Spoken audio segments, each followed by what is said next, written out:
राजस्थान की तपती धूप, सुनसान रास्ते और अरावली पहाड़ियों के बीच छुपा एक खंडहर, भानगढ़ का किला। कहते हैं दिन के उजाले में ये किला सिर्फ पत्थरों और टूटी हवेलियों का ढेर लगता है। लेकिन जैसे ही सूरज ढलता है, यह जगह बदल जाती है।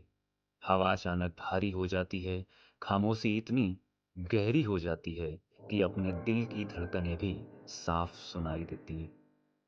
और उस खामोशी में छुपा होता है सदियों पुराना डर। भानगढ़ के नाम से एक खौफ, अजीब खौफ जुड़ा हुआ है।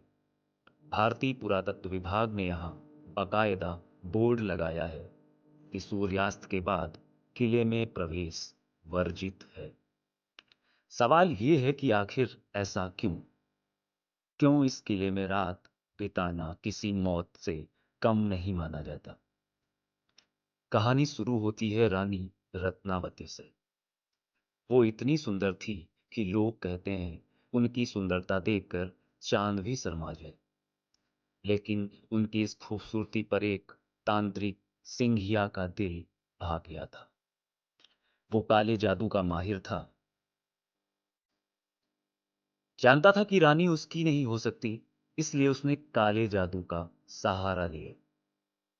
ये सारी कहानी एक मान्यता है और लोगों के बीच सुनी गई है, वो मैं आपको बता रहा हूं। एक दिन जब रानी बाजार में इत्र खरीद रही थी, तो सिंघिया ने इत्र की शीशी में जादू फूंक दिया। इरादा ये था कि जैसे ही रानी उस इत्र को लगाएंगी, वो उसके वश में हो जाएगी। लेकिन रानी दुर्गावत माफी चाहूंगा रत्नावती बुद्धिमान थी। उन्होंने शीशी की चमक और गंध देखकर चाल पहचान ली। उन्होंने वो शीशी पास पड़े पत्थर पर दे मारी। शीशी टूटते ही पत्थर लुढ़कने लगा, क्योंकि वो इत्र जिसमें उस तांत्रिक ने जादू फूंका था, उस पत्थर पर गिर पड़ा था। वो पत्थर लुढ़कते लुढ़कते सीधे सिंघिया की ओर बढ़ने लगा। सिंघिया पत्थर के नीचे दब गया, लेकिन मरने से पहले उसने भानगढ़ को श्राप दिया कि ये नगर कभी भी आबाद नहीं होगा। इसकी खुशियां हमेशा के लिए खत्म हो जाएंगी। और कहते हैं वही हुआ। थोड़े समय बाद भानगढ़ पर हमला हुआ। खून की नदियां बह चली। रानी भी युद्ध में मारी गई। नगर उजड़ गया और किला खंडहर बन गया।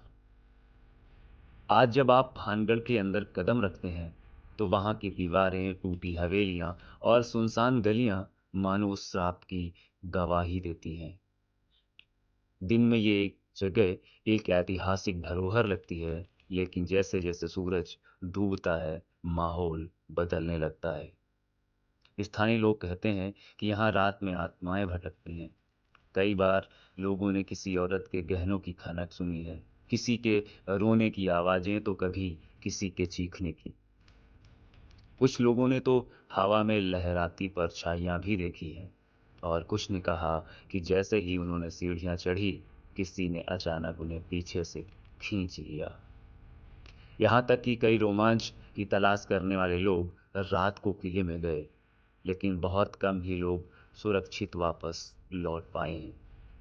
जो लौटे उन्होंने बताया कि उन्हें अचानक किसी ने धक्का दिया, किसी ने गला दबाया, और तो कुछ ऐसे भी थे जिन्हें देखने के बाद उनकी आंखों में डर की तस्वीरें साफ दिखाई दे रही थी। राजमहल की सीढ़ियां पर चढ़ते हुए अचानक पीछे से आती हवा, टूटे मंदिरों के अंदर से आती घंटियों की धीमी आवाज और हवेलियों की दीवारों पर टकराकर लौटती गूंज, यह सब मिलकर माहौल को इतना डरावना बना देते हैं कि दिन का उजाला भी आपको धोखा देता है। कहते हैं कि सिंधिया की आत्मा आज भी यहां भटकती है, और रानी रत्नावती की आत्मा भी चैन से नहीं सो पाई है। कुछ पर्यटकों का दावा है कि उन्होंने लंबे बालों वाली एक औरत को गलियों में घूमते देखा है, और पलक झपकते ही वो गायब भी हो गई है। भानगढ़ सिर्फ एक खंडहर नहीं है, या एक खौफ है, ऐसा खौफ जो सदियों बाद भी आज लोगों के मन में जिंदा है। दिन में यह अतीत की धरोहर लगता है, लेकिन रात में यह आत्माओं का घर बन जाता है। तो अगर कभी भी आप भानगढ़ जाएं तो याद रखिए, सूरज ढलने के बाद यहाँ कदम रखने का मतलब है उस रात के बीच फंस जाना जो आज भी जिंदा है। क्योंकि जब हवाएं चीखती हैं, जब परिंदे चुप हो जाते हैं और जब खंडहरों की दीवारें फुसफुसाती हैं, तो समझ लीजिए आप भानगढ़ की आत्माओं के बीच खड़े हैं। जल्द हाजिर होंगे एक नई कहानी के साथ में। अभी वक्त है आपसे विदा लेने का। मैं संगम शुक्ला मिलूंगा आपसे एक नई कहानी के साथ। तब तक के लिए नमस्कार।